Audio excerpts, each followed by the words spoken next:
Welcome back, everyone. Before we dive in, make sure you drop your thoughts and the lessons you took from this story in the comments. And don't forget to like and subscribe.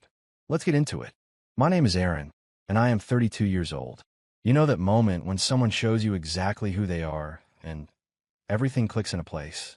That hit me at my wife's sister's wedding last Saturday in Baltimore. My wife, Jasmine, caught the bouquet. The irony of what came next could have powered the lights in the reception hall. She raised those white roses like a trophy. "Maybe I will save this for my second marriage," she announced to the entire room, smiling wide as if she had delivered a toast worthy of a headline. Laughter rolled from the tables. Her mother, Carolyn, practically cackled. Even her sister, Maya, the bride, smiled. But Jasmine was not finished. When her Aunt Gloria drifted over to ask how we were doing as a couple, Jasmine delivered the line that turned my breath into ice. "This one does not count," she said, nodding toward me. "I am practicing for the real thing." More laughter, more nodding heads, more people treating the life we had built as a rehearsal. I sat there nursing my beer, eyes on the condensation sliding down the glass. My face did not move. My jaw relaxed as if nothing had penetrated. Jasmine kept performing, leaning into the applause with the ease of a person who has always been rewarded for going one step too far. The funny part was that no one asked me how it felt to be a person reduced to a punchline. Jasmine's cousin Devin called out, "You are hilarious," as if I were a prop at her set. Poor guy does not know what he has gotten himself into. The giggles kept coming like a metronome. I remained still. I watched her closely, cataloging every detail, because that is how my mind works when things do not add up. The way she tossed her head back when she laughed. The absolute comfort she felt turning our marriage into entertainment. The ease with which she waved away 3 years of vows with a shrug and a perfectly timed grin. It was not new, I realized.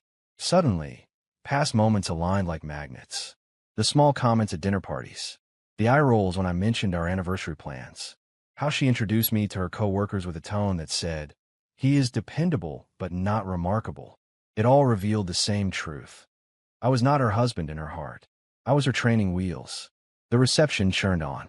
She posed for photos with the bouquet, joked about the practice husband, and ate up the attention like air. Each time someone new approached, she ran the routine again. Each time, people laughed as if they were hearing a fresh joke. I filed every instance away. In the car home, she was still buzzing. "Did you see everyone's faces? They thought I was so funny." We drove out of the lot and onto the road toward our house in Chicago, where we had been for 18 months since buying it together. I kept my voice even. "Yes, you were the star of the show." She heard only the surface of my tone. I know. Sometimes I surprise myself with how witty I can be. The rest of the ride fell into silence. She drifted off halfway home, mouth relaxed, bouquet cradled in her lap. I drove and thought about laughter that felt like a verdict. When we pulled into the driveway, she woke and stretched. "Thank you for driving, honey. Tonight was so much fun." She lifted the bouquet and carried it into the house like a championship ring. I watched her study it, arranging it in a vase as if crowning her own joke. "That was such a beautiful wedding," she said in the bedroom, brushing her teeth. "I hope when I get married for real, it is that elegant." There was again the erasure of me. Not we, not us, not a vow to strengthen what we had. Just her wedding to someone else somewhere in her imagination. I said nothing. She slid into bed and pressed herself close, as if intimacy could undo the story she had told all night. "Good night, practice husband," she whispered with a little laugh, a private encore. The ceiling above me became a blank page as I lay awake. I thought about our dating years, how she had been vibrant and quick with a smile, how I had mistaken attention-seeking for charm and teasing for affection. I had believed we were building something real. Maybe she had, too, once. But somewhere along the way, she had found the laughs easier than the work. Sunday morning rose warm with coffee and her humming in the kitchen. She made pancakes. The bouquet sat in the center of the counter, proud, pristine, and a reminder. "Morning, sleepy head," she said, flipping a pancake with flair. "Everyone loved my jokes last night." "They seemed entertained," I said, pouring coffee. She winked. "Do not be so serious. It was harmless fun, wedding humor." She slid pancakes in front of me. You know I did not mean anything by it. I cut in the pancakes and nodded casually. "Of course. Just jokes." She lit up like I had handed her a trophy. Exactly. That is why we work. You understand my sense of humor. She ate sunny and light while I marked the last of my illusions. After breakfast, I told her I had errands. She waved me off, already curled on the couch, scrolling through photos from the night. My first stop was a family law office downtown, practical, efficient, discreet. Ms. Coleman, my attorney, had helped my friend Langston 2 years ago. The consultation felt like stepping into a room with the lights on. We discussed assets, timelines, and the process. 3 years of marriage. No children. 2 incomes. The mortgage was in both our names. I had provided a larger down payment. Ms. Coleman explained how documentation would matter. We set a follow-up for Thursday afternoon. Next, I visited our bank. I opened an individual account, redirecting my direct deposit. I kept our joint account as it was, for now, but began a quiet separation that felt both inevitable and precise. When I got home, Jasmine was still in pajamas, Netflix illuminating her face. "How were your errands?" she asked, eyes barely leaving the screen. "Productive." I sat near her and opened my laptop, creating a spreadsheet and a simple timeline while she laughed at a show. That evening, we went to her parents' house on the south side for Sunday dinner. The moment we walked in, Carolyn beamed. "There is our little comedian. People are still talking about your practice marriage jokes." Jasmine glowed. "Really? I thought they were pretty good." "You had the table in stitches," her mother said, gesturing toward me. Poor Aaron did not know what hit him. I smiled politely and set the table. Her father, Leon, added his own riff about training husbands and warm-ups, the kind of humor that sounds harmless until it is a tide carrying you away. During dinner, Maya called to thank everyone. When a bouquet toss came up, Jasmine put her on speaker. "I'm still laughing about the practice marriage line," Maya said. "You should do stand-up." More laughter, more encouragement. I ate pot roast and listened as people co-signed the diminishment of my life.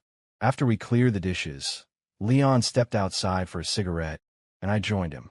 "She has always kept things lively," he said, smoke drifting. "Sharp wit." I nodded. "She does keep things interesting." He chuckled. "Good thing you can roll with the punches. Some guys would get their feelings hurt." "I'm learning how to handle it," I said evenly. The drive home was silent. Jasmine fell asleep again, chest rising and falling, and I planned. Tuesday would be perfect. That was her book club night. Monday came with work, emails, and a lunch where my colleague Xavier asked how the wedding went. "Educational," I said, and he raised an eyebrow. "You sound like you mean that." I did not explain. Not yet. That evening, Jasmine came home glowing from yoga. She dropped her mat near the door and kicked off her shoes. "I told the bouquet story," she said. They were dying laughing. A couple of them said they wished they had the nerve. "Sounds like you inspired them," I said, closing my laptop slowly. "I know, right? Sometimes I think I missed my calling." She sat beside me and peered at the screen. "What are you working on?" "Organizing files," I said. In truth, I was documenting our accounts, photographing statements, and assembling a private archive that would matter when feelings gave way to facts. Tuesday, she left for book club at 6:30 p.m. with a bottle of wine and that buoyant confidence that had caught my attention years ago. As soon as she was out of the driveway, I called Ms. Coleman to confirm our Thursday appointment. Then I went through the joint accounts and credit cards methodically. I walked room to room in the house we had decorated together, seeing it with a clarity that felt both bracing and sad. The framed photos on the mantel. The couch we had picked out after 3 different furniture stores. The dining table we had bought for a future that now sat quietly behind glass. When she returned around 10:30 p.m., I was back in my chair. "How was book club?" I asked. "Great. We barely talked about the book." I told them about the practice marriage bit, and they were losing it. "I should write a book, Surviving Your Practice Marriage." "Catchy title," I said, the words dry in my mouth. I thought so too. Imagine the dating stories I could add. She kept talking, and I nodded, realizing that attention had become her oxygen. Wednesday, I heard her on the phone with her college roommate, Tiffany, while I made dinner. The conversation carried from the living room to the kitchen. "He just sits there and takes it," she said. I made the practice marriage jokes, and he did not say a word. Like a good little practice husband. I stir pasta and listen to my life dissected like a case study. "He is nice enough," she went on. "Pays bills. No mess. Low maintenance. but no spark, no excitement. It is like being married to reliable furniture. I played a dinner while she continued. Sometimes I want to push him just to see if he would react, but I do not think he has it in him. He is too passive. Then, maybe the right guy will come along and show me what a real marriage is supposed to feel like. Until then, I guess I'm stuck with my practice round. She walked into the kitchen a few minutes later, face composed, appetite ready. Dinner smells great, she said. Some people never learn. She twirled pasta and smiled. This is really good. Glad you like it, I said. I ate the meal I had cooked for the person who had likened me to furniture 5 minutes earlier. The irony sat across from me, neat and symmetrical. Thursday morning, Ms. Coleman's office texted a confirmation for our 2 p.m. appointment. I told Jasmine I had a dentist appointment and would be back after 4. She barely looked up from her phone. The legal meeting moved like a choreography I had rehearsed in my head. Papers, strategy, filing windows. We talked about the house, the equity, the down payment, the accounts, and the logistics of serving papers discreetly. I signed. We scheduled the filing for Friday morning. Are you certain? Ms. Coleman asked at the end, a moment of mercy in her voice. Completely, I said. She has been practicing for her real marriage. I'm stepping off the stage. Friday night. Jasmine wanted to go out to celebrate nothing in particular. I just feel good, she said. Like things are looking up. We tried the new restaurant downtown Chicago, the one with a minimalist decor and a chalkboard menu. She charmed the server, made jokes, and leaned toward me with a playful smile. Over dessert, she squeezed my hand. You know, for practice husband, you are not terrible to be married to. High praise, I said. I am serious, she added. You are dependable. You do not cause drama. You let me be myself. I held her gaze. That is worth exactly what is worth. She nodded, missing the meaning. Sunday night, she mapped out her week. Book club Tuesday, yoga Wednesday, drinks with Maya on Friday. Any exciting plans? She asked, brushing her hair at the vanity. I thought of the papers that would be served Monday morning at her office. Yes, I said. I think this week will be memorable. Monday. I want to work like any other day. Jasmine headed to the marketing firm on Michigan Avenue. At around 11 a.m., a process server walked into her office and called her name. Ms. Coleman's assistant confirmed receipt while I finished a meeting. 17 missed calls and 12 messages stacked on my phone by lunch. The first read, "Call me. We need to talk." Then, "I do not understand what is happening." Then, "Where are you? Call me now." I did not respond. When I drove home, her car was already there. She met me at the door, mascara smudged, papers in hand. "What is this?" she demanded, waving the documents. "Legal paperwork," I said, removing my jacket and placing my keys in the bowl. "Do not be cute. Why am I being served divorce papers? Did someone put you up to this?" She followed me into the kitchen. I opened the refrigerator and took out a beer. "No one put me up to anything. I made this decision." "But why? We are fine. We are happy. This does not make sense." I tilted my head. "We are happy." The confusion on her face might have been convincing if I had not heard her on the phone 2 nights before. "Yes, of course," she said, voice rising. "We have little jokes. That is normal. Everyone does that." I set the beer down. "Little jokes. If this is about the wedding, I already said it was just harmless fun," she added quickly. Everyone understood I was kidding. I looked at her evenly. "Were you kidding when you told Tiffany I was reliable furniture?" She froze. The realization flickered in her eyes. "Or when you told your book club you were surviving your practice marriage? Or when you told your yoga class you wish they had the nerve to do what you do?" Her hands trembled as she set the papers on the counter. "You were listening to private conversations," she said, grasping at the only handhold she could find. "Hard not to hear when you have them in our living room," I said. "But that is not the point." "Then what is the point?" she asked, voice tight. "The point is that you have spent months, maybe years, acting like this is temporary. Like you are testing the stage lighting for when your real husband shows up. Congratulations. Rehearsal is over." Tears gathered, then fell. "You are being ridiculous. Marriage is hard work. We say things we do not mean when we are frustrated or try and be funny. You spent so much time practicing for your real marriage," I said quietly, "that you forgot you were already in one." "I never forgot," she said, voice breaking. "You are twisting everything." I finished my beer and set the bottle down. Thursday dinner at your parents'. Remember what you told Maya on the phone? You said you hoped the right guy would come along and show you what a real marriage feels like. She opened her mouth, closed it, opened it again. I was venting. No, I said. You were being honest. She cried then, not dramatic, but quiet and desperate, the sound of someone realizing that words can ripple outward and return as facts. I did not mean it the way you were making it sound. I love you. We are married. This is real. Is it? I asked. Because according to you, this is practice. And you know what? You were right. I have been practicing staying with someone who does not respect me. That is not true, she said.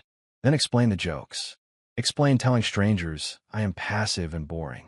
Explain turning our marriage into entertainment. She had nothing. The kitchen was very quiet. I am sorry, she whispered at last. I will stop. We can go to counseling. We can fix this. The jokes were not the problem, I said.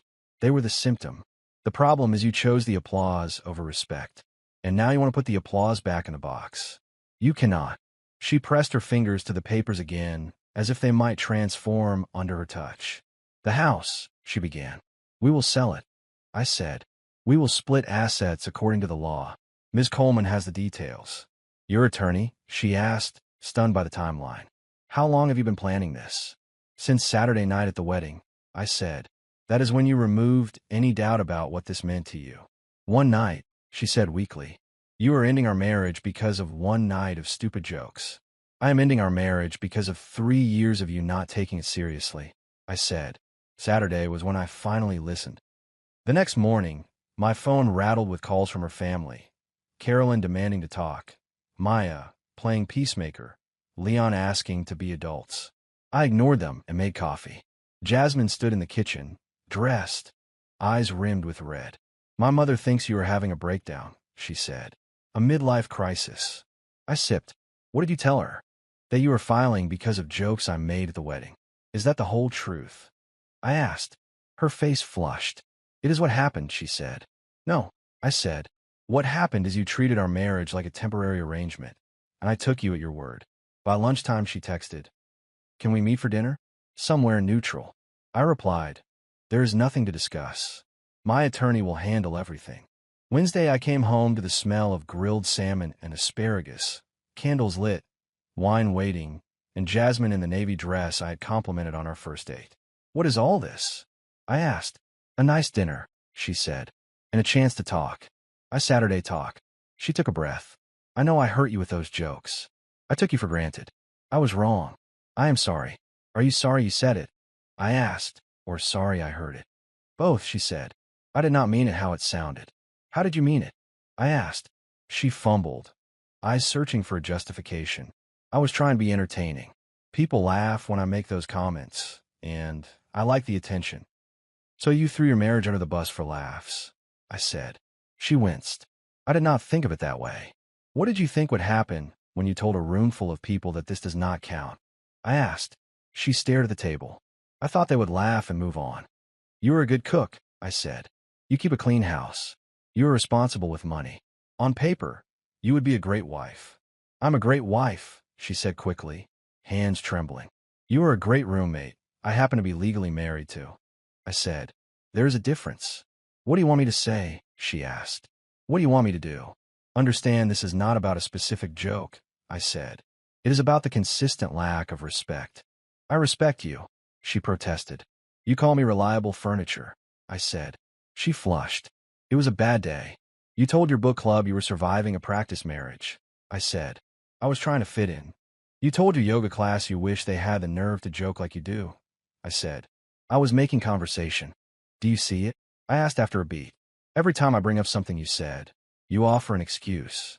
You are not sorry for saying it. You are sorry you got caught. Her face crumpled and steadied again.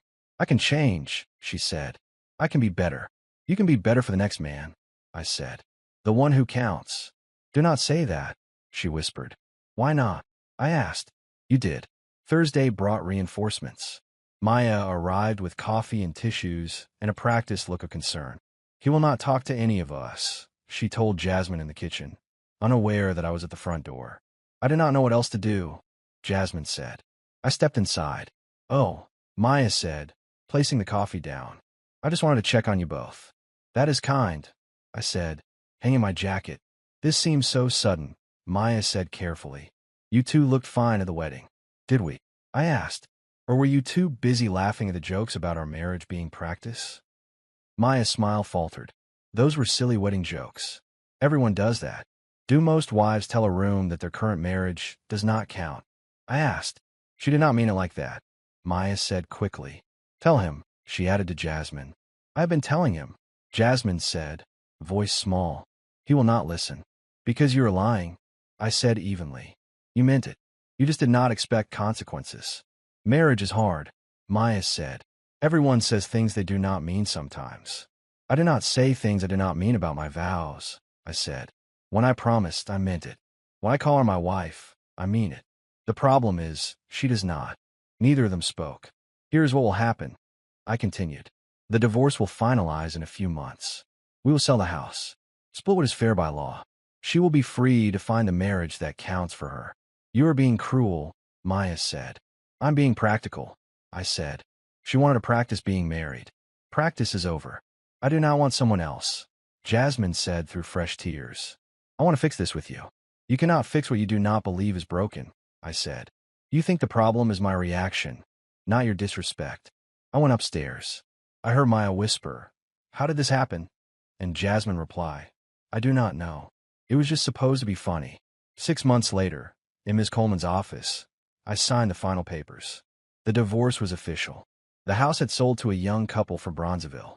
Jasmine tried everything during those months.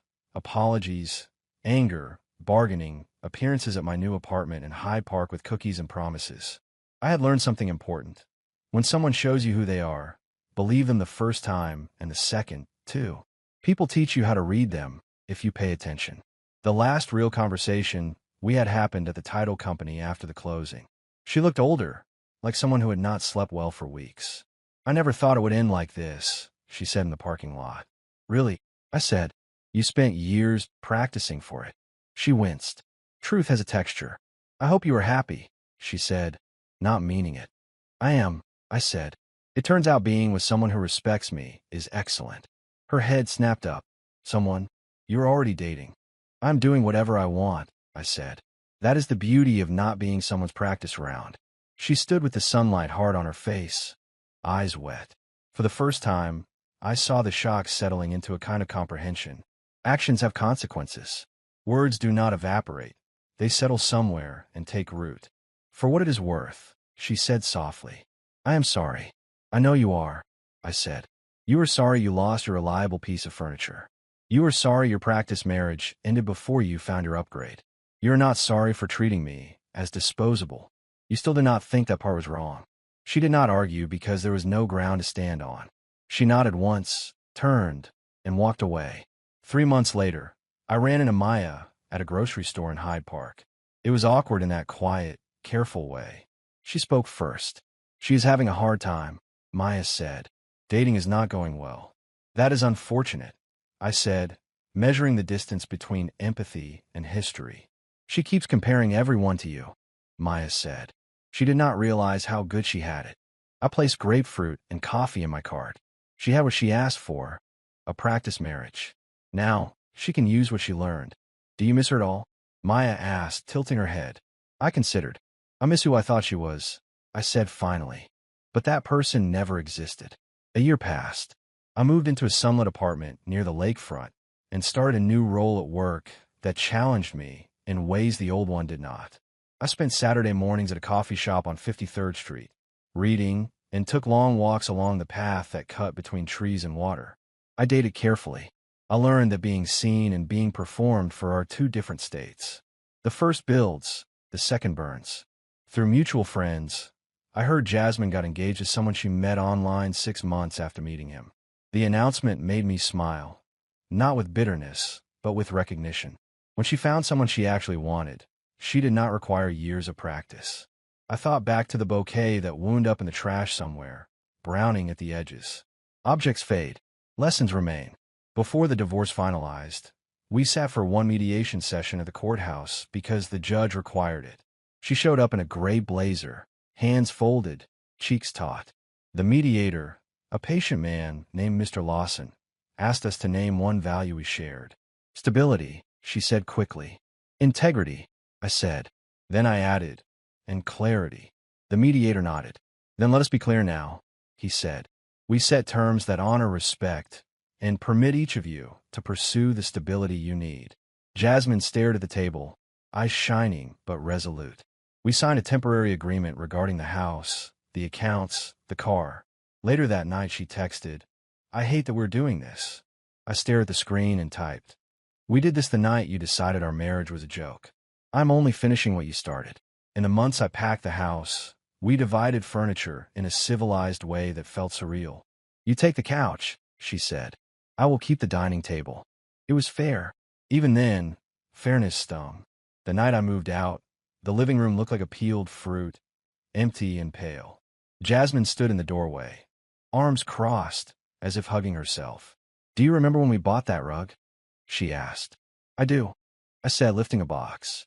We argued for an hour about pattern versus plain. She smiled, distant. You let me win. I pick my battles, I said. Turns out I picked the wrong ones. On my last trip to the car, she stepped closer. Aaron, she said, if I had stopped the jokes that night, if I had apologized publicly, would it have mattered? It would have mattered for the room, I said. It would not have fixed the truth behind the jokes. I drove away and did not look back until the stoplight turned green. Sometimes the most merciful thing you can do for yourself is resist the urge to give nostalgia the final word. In my new apartment, I hung 2 framed photos, a shot of the lake at sunrise and a small, black and white print of a doorway flooded with light. I left the wall where our wedding photos might have gone bare. Friends came by with takeout and folding chairs. Langston clasped my shoulder and said, Proud of you. You chose yourself. Xavier brought a plant that I managed to keep alive, a small green testament to attention given where it could grow. My mother called on Sundays. How are you holding up? She asked. Steady, I said. She sighed. She is not the first person to mistake applause for love, she said. And you're not the first person to mistake kindness for invisibility. On a rainy Thursday, I spotted Jasmine across the street downtown, walking with a coworker, laughing softly. For a moment, it was like looking at an old photograph. She caught my eye, expression flickering, and lifted a small wave. I nodded back. It was neither tender nor cold.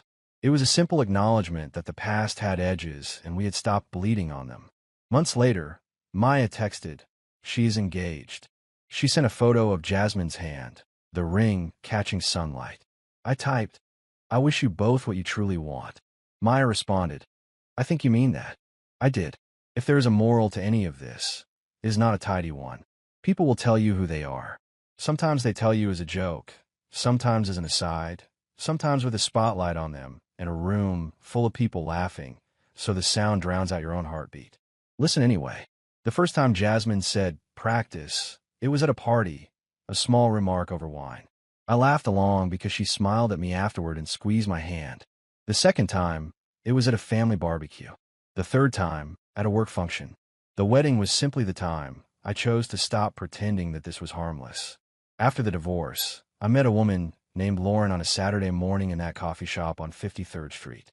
We talked about books and the way certain cities shape how you breathe when you walk in them. She asked about my marriage. I told the truth without spectacle. Does it scare you to start again? She asked. It used to, I said. Now I think starting again is the most honest thing I have done. We took our time, slow dinners, long conversations, care given and received without performance. When she joked, it was the kind that pulls you closer instead of pushing you aside. When I spoke, she listened as if the life we were building was already a real thing, not a rehearsal. On a bright afternoon by the lake, a year and change after the papers were finalized, I saw a family taking photos, the kind of posed happiness that feels both fragile and brave. I did not think about bouquets. I thought about the choice not to audition for respect. That night, I stood by my window, the city humming. I remembered Jasmine's laugh in Baltimore, how it filled the room, how everyone leaned toward it. I understood that as long as she measured her life in applause, she would chase the loudest echo. That is not a condemnation. It is simply a truth. My truth is quieter. It lives in the steady click of a lock at my own door, in the plant I water, in the dinner I cook while talking to someone who chooses me with her inside voice, not her stage voice. I think about the moment after the bouquet landed in Jasmine's hands. The room shouted. She lifted it high. If I could step back into that second, I would not rush over and beg her stop. I would do exactly what I did. Watch, listen, and believe her. The lesson was not free, but it was priceless. She told me I was practice. I let her graduate, and I went on to live the real thing. If you enjoyed this story, please like, comment, and share this video with your friends. Subscribe and turn on the notification bell so you never miss a powerful story drop.